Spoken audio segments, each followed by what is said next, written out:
अच्छा गुरुदेव, पिछली बार आपसे बात हुई तो आपने कहा कि हमारे यहाँ पर भी ना सिर्फ विचार रहा है राज्य से संपृक्त होने का, उसको धरातल पर भी अपने अपनी तरह से ऋषियों ने जिया है। तो न राज्यो न राज्यम, वो क्या वाकया है, उसके बारे में कुछ हम सबको प्लीज़ बताएं। हाँ बिल्कुल बिल्कुल। ये महर्षि वशिष्ठ ने, ब्रह्म ऋषि वशिष्ठ बोलना चाहिए, उन्होंने प्रयोग किए थे कि अपने तपोवन में 10-10 हज़ार विद्यार्थियों से शुरू करके और फिर पूरे समाज में वो विचार लेकर गए। तो उनका वो जो प्रयोग था, मात्र प्रयोग नहीं बल्कि धरातल पर बहुत बड़े क्षेत्र पर, उन दिनों का जो ब्रह्मावर्त रहा होगा उसके ऊपर वो फलीभूत हुआ है। न राज्यम न राजा आसीत न दंडम न च दांडिको हो, न राज्य की आवश्यकता है, न दंड देने वाला कोई हो, न क्योंकि अपराधी कोई नहीं होगा, न राज्यम न राजासीत न दंडम न च दांडिको स्वयमेव प्रजा तावत रक्षन्ति स्म परस्परम। वाह, यानी कि जो आत्म, जो एक तरह से कहें शासन का, अनुशासन, पूरी तरह से आत्म शासन का अधिकार, जी, और वो स्थिति के जहाँ पर राज्य लुप्त हो जाता है, उसकी आवश्यकता नहीं रहती।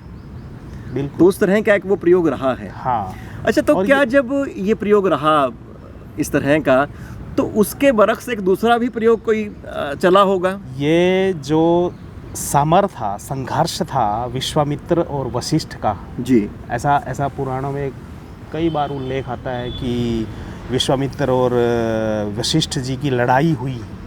विश्वामित्र ने उनके खानदान को नष्ट करने के लिए कितनी ही वारदातें करवाई, खुद की, उनके बेटे शक्ति को ऐसा मतलब प्रताड़ित किया, मार दिया, मरवा दिया। तो ये जो संघर्ष था असल में ये विचारधाराओं का संघर्ष था। ओके।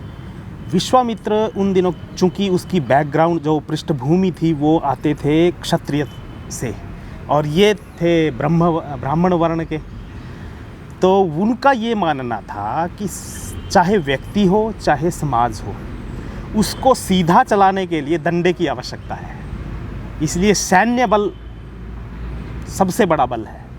यानी कि हम ये भी मान सकते हैं कि दोनों ने अपने अपने वर्ण प्रदत्त दायित्वों और प्रवृत्तियों के हिसाब से उस स्थिति का एक समाधान निकालने की कोशिश की। ठीक, बिल्कुल बिल्कुल। यानी कि वशिष्ठ जी जहाँ पर एक तरफ पहले सांसारिक मुक्ति, एक तरह से कहें ले शासन से विमुक्ति, और फिर अंत में वो बहुत बड़ी मुक्ति की तरफ उसको ले जाना चाहते होंगे। बिल्कुल बिल्कुल बिल्कुल। और उधर वो उसको खास तरह से आबद्ध करना चाहते होंगे ताकि एक खास तरह का शक्ति और खास तरह की एकाग्रता पूरे शासन तंत्र में आ जाए। बिल्कुल।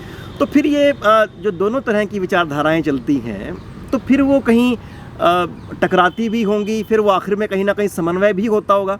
तो पहले जो टकराहट हुई तो उसके बारे में कुछ और बताएं, और आखिर में जब वो समन्वय पाती हैं तो फिर वो किस तरह से होता है? ये वशिष्ठ और विश्वामित्र के बीच की जो लड़ाई में जिसका मैं जिक्र कर रहा हूँ, ये लड़ाई वही संकेत था, ये टकराहट थी। और लास्ट में चूँकि जो ब्रह्म ऋषि है हमारे भारत में, वैदिकी जो विचारधारा है उसमें ये एक सबसे बड़ा पद है ब्रह्म ऋषि का। और विश्वामित्र भी ऋषि तो थे, उन्होंने प्रति सृष्टि निर्माण कर दी थी। वाह, इतने बड़े ऋषि थे, परंतु फिर भी इतना होने के बावजूद वो ब्रह्म ऋषि पद पर आ नहीं सके। इसलिए समाज में जो प्रतिष्ठा वशिष्ठ जी की थी वो विश्वामित्र की उन दिनों नहीं रही। तो इनको बड़ा लगता था और वो फिर विजिट करने के लिए आते हैं इनके उस राज्य में। राज्य तो नहीं था वो, कम्यून कह लें। कम्यून, हाँ, यस, आपने सही कहा।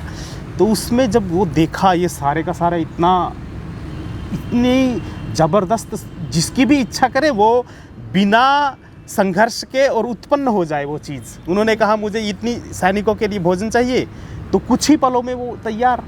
तो उसका पुराणों में कामधेनु नाम से एक संकल्पना की है, परंतु उसको खोल कर यदि देखें, क्योंकि हर एक शब्द, हर एक वाक्य का उसके पीछे जो वेदांग है जो निरुक्त है, जो उसका व्याकरण है, उनको यदि हम खोल कर तोड़ कर देखेंगे तो तब वो कथा में से उसकी फिलॉसफी नज़र आएगी। अच्छा, ये तो बहुत महत्वपूर्ण बात आपने संकेत किया कि कामधेनु का अर्थ मात्र कोई गाय ना होके एक पूरा तंत्र है जी, जी, जिससे जी। सब सिद्धियां प्राप्त होती हैं। बिल्कुल बिल्कुल बिल्कुल। और उस प्राप्ति की साधना में वो जब व्यक्ति को इच्छा हो रही है और तब वो कुआं खोद रहा है, वो दिखाई नहीं देता, बल्कि पहले से सब नियोजित है, उनको संकेत करने की ज़रूरत है और वो चीज़ हाजिर। और यही बात खटक गई विश्वामित्र को। तब उन्होंने कहा कि ये तो नहीं, मतलब सहन नहीं हुई बात, और वो ईर्ष्या से भर गए। इसीलिए तो ब्रह्म ऋषि नहीं बन पाए वो। और फिर उन्होंने बाद में संघर्ष करके उस स्थिति को लाना चाहा। तो फिर एक बार कहते हैं वशिष्ठ ने उसके तप को, उसकी विश्वामित्र की नम्रता को, इन सब गुणों को देखकर फिर उनको ब्रह्म ऋषि की उपाधि स्वयं अच्छा, उन्होंने दी थी। यानी वरना तो वो बोल रहे थे जी जी धिक बलम, जो बल है, वो जो सैन्य का बल है, वो सबसे ऊंचा है। और फिर लास्ट में वही बोलते हैं विश्वामित्र कि नहीं, वो तो धिक्कार है उस बल को। अच्छा, सबसे बड़ा ब्रह्म बल है। इन्होंने माना, यानी कि वो उसमें अंतर्भूत हो गए और वो उसकी तरफ आ गए। हाँ, यानी कि हमारे यहाँ शायद ऐसा भी हम कह सकते हैं क्या कि जैसा हम मानते रहे हैं, आजकल एक बहुत स्थापित विचार है और वो ये कहता है कि एक विचार उठेगा, एक पक्ष उठेगा, एक वर्ग उठेगा और वो दूसरे पक्ष से भिड़ेगा और उसको नेस्तो नाबूद कर देगा। सह अस्तित्व उस तरह से नहीं आ पाता, यानी कि एक खास वर्ग के वर्चस्व की बात है। पर यहाँ पर कहीं ना कहीं हम ये देखते हैं कि टकराहटों के बावजूद एक साझा पथ कहीं ना कहीं खुलता है। यही खुला। फिर लास्ट में इन्होंने वशिष्ठ जी ने अपना पूरा राज्य क्षत्रियों को दिया। वशिष्ठ भी नीचे उतरे। अच्छा, क्योंकि जो खुद का अनुशासन है वो अल्टीमेट तो गुणों के ऊपर होगा ना। जब धीरे धीरे मनुष्य की प्रकृति की तरफ जाएगी, उसको छोड़ देगी, जो चीज़ें सांस्कृतिक गुण उन्होंने धारण किए थे, यदि उनकी तरफ सजगता से नहीं चले तो वो ढीले हो जाएंगे। फिर तो उसकी ज़रूरत पड़ेगी ना, किसी के इशारे की, किसी के बल की, नहीं ऐसा नहीं, ऐसा कर। तो इन दोनों का जब समन्वय हुआ, विश्वामित्र और वशिष्ठ का, फिर वो विराम हो गया।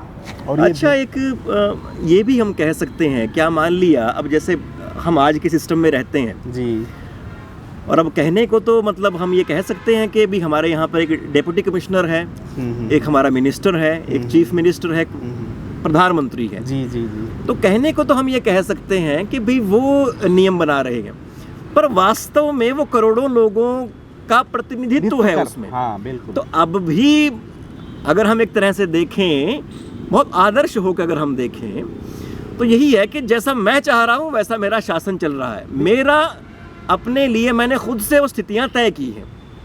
तो हो सकता हो, और शायद इसी वजह से हमारे यहाँ पर जो सनातन संस्कृति के बहुत सारे ग्रंथ हैं, ऋचाएँ हैं, स्मृतियाँ हैं, उनमें ये विचार जाने के बावजूद कि आखिरकार राज्य को संभालना पड़ेगा, उसके बावजूद अपने आप के ऊपर स्व का अनुशासन, अपनी स्व की भूमिका, वो विचार कभी लुप्त हुआ नहीं।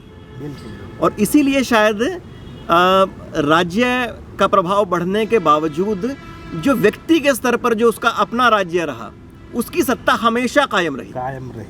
बिल्कुल बिल्कुल बिल्कुल। तो अच्छा, आपका फिर ये जो उन्होंने राज्य अपना दिया, फिर वहाँ से कोई वंश चलता है? हाँ, जो इक्ष्वाकु वंश है, यानी कि भगवान राम जी का। अच्छा जी, रघुवंश जिसको कहते हैं। तो राम मतलब वो जो परम सत्ता है, वो इसीलिए तो उस वंश में आई, ऐसा उल्लेख है कि कई पीढ़ियों तक उस तरीके से, जैसा वशिष्ठ ने सोचा था वो संकल्पना में, उन्होंने उस तरीके से राज्य करने की कोशिश की और अपने को आहूत किया। जैसे दिलीप है, रघु है, भगीरथ है, इनका तो पूरा जीवन मतलब उन गुणों को धारण करने में और प्रजा को उस तरीके से, परिवार की भावना। अच्छा, एक चीज़ और इस बात से ध्यान आती है कि हमारे यहाँ पर शायद जो बहुत बड़े राजा की या महान राजा की प्रतापी होने की जो लक्षण है, वो उसका युद्ध में औरों को कत्ल करके उतारना नहीं, उसके अपने वैयक्तिक निष्ठा है। बिल्कुल बिल्कुल बिल्कुल। ये जो शिवी की बात है, दिलीप कितने ओहो पढ़ते हैं तो बस कितना मतलब कि एक कमाल पक्षी है। के लिए जो राजा अपने आप को आहूत करने की तैयारी रखे कि ये भी ले ले, ये भी ले ले।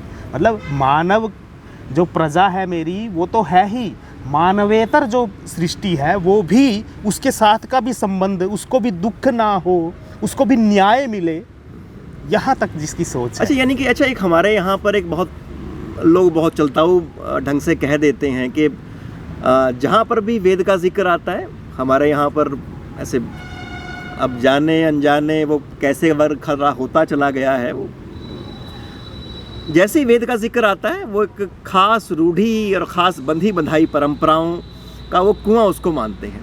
पर अगर इस तरह की चीज़ देखें, और ये तो एक पक्ष का आपने जिक्र किया, ऐसे बहुत सारे सूत्र होंगे जिनको अगर खोलें तो एक अलग तरह की संकल्पना जाग सकती है, उठ सकती है। बिल्कुल बिल्कुल बिल्कुल। वो तो वेद का तो एक एक सूत्र मतलब गहरा सागर की तरह है। और जिस बात को हम लेकर आगे बढ़ रहे हैं कि जो कम्यून वशिष्ठ ने खड़ा किया, यही कल्पना आगे जाकर मार्क्स के यहाँ दिखाई। पर मार्क्स के उसके अंदर भी शायद ये है कि अगर उन दोनों को कहीं ना कहीं बरक्स रखने की कोशिश करें तो हमारे यहाँ पर व्यवस्था कोई भी हो, पर जो अध्यात्म है, जो व्यक्ति का व्यक्तिनिष्ठ होने के नाते उसकी जो अपनी इंडिविजुअलिटी है, उसको कभी किसी दर्शन में गायब नहीं किया गया। बिल्कुल। और वहाँ पर हम देखते हैं कि एक व्यवस्थागत ढांचा तो है, पर जो उसमें एक व्यक्ति की जो अध्यात्म की, उसकी मनहा की जो अवस्थिति है, वो फिर बहुत बुरी तरह से रौंद दी जाती है। हाँ बिल्कुल बिल्कुल। यही मतलब ये तो बहुत बड़ा दोष है इस विचारधारा का, और यही कारण है कि इसकी प्रतिक्रिया में सार्त्रे जैसे लोग, हाइडवेकर जैसे लोग, दूसरे लोग, ये जो अब आजकल जो साहित्य में हम देख रहे हैं, कामू और काफका, ये सब ये उठे, वो उसकी प्रतिक्रिया थी। अच्छा। अपने आप को, अपनी इंडिविजुअलिटी को भी वो साधना चाहते हैं, मतलब इसलिए तो फिर वो मतलब यानी कि वो जो ढांचा है वो इतना सख्त हो चला था कि फिर जब वो अस्तित्ववाद की तरफ वो बात आई तो फिर उन्होंने कहा कि नहीं, व्यक्ति मात्र ही सब कुछ है। हाँ, वही कसौटी है। बस बस बस बस बस। अच्छा, वो फिर उसको करते करते उसकी टोच पे पहुंच गए। हमारे यहाँ समन्वय दिखाई देता है, व्यक्ति का भी और समाज का भी। हाँ। अच्छा, दूसरा एक ये भी है कि जो कई बार ये कहा जाता है कि शायद जो मार्क्स ने भी जो संकल्पना की होगी, जो ये डिक्टेटरशिप है उसको उन्होंने एक इंटरमीडिएट स्टेज मानना है, कि मतलब वो बीच की स्थिति है, उसका अंतिम लक्ष्य तो इस तानाशाही के पार होना था। बिल्कुल। पर हम आज देखते हैं, बहुत दफ़े बहुत प्रचंड रूप में देखते हैं कि वो तानाशाही पर आकर वो सारी व्यवस्था वहाँ पर रुक जाती है और रुकेगी। अच्छा। क्योंकि जो प्रोसेस का मार्ग है और जो तरीका है वो नहीं ठीक है, वो मनुष्य के और प्रकृति के अनुकूल नहीं है। उन्होंने जो सपना देखा, उस सपने को कैप्चर करने की तो कोशिश कर ली, परंतु हमारे यहाँ तो जिस पथ से, जिस सीढ़ियों से हम भगवान तक जाते हैं ना, उन सीढ़ियों को भी रख रखाव, उनको भी नमस्कार करके, उनको भी रख रखाव करके, उनके प्रति श्रद्धा रखकर फिर यहाँ पर कहीं ना कहीं ऐसा मान लिया जाता है कि अगर उस तरह के आदर्श राज्य की स्थापना में अगर 10 करोड़ लोग कुर्बान होते हैं तो कोई बात नहीं, यहाँ तक मान लिया जाता है। वहाँ हुआ। तो खैर, ये चर्चा अब यही समेटते हैं।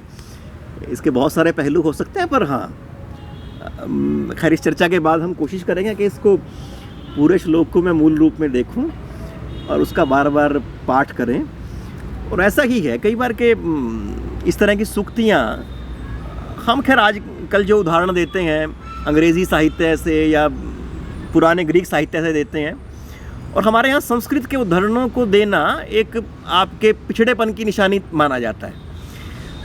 तो खैर, पिछड़ापन तो वो है कि आप ख़ास तरह से पिछलों को किसी बात के बन जाए, आप सबको समान रूप से अंगीकार करें तो खैर इस बातचीत को फिलहाल यहीं विराम देते हैं और कुछ और बातें इससे जुड़ी हुई आप उसमें बैठ के करते हैं। Sure sure. प्रणाम।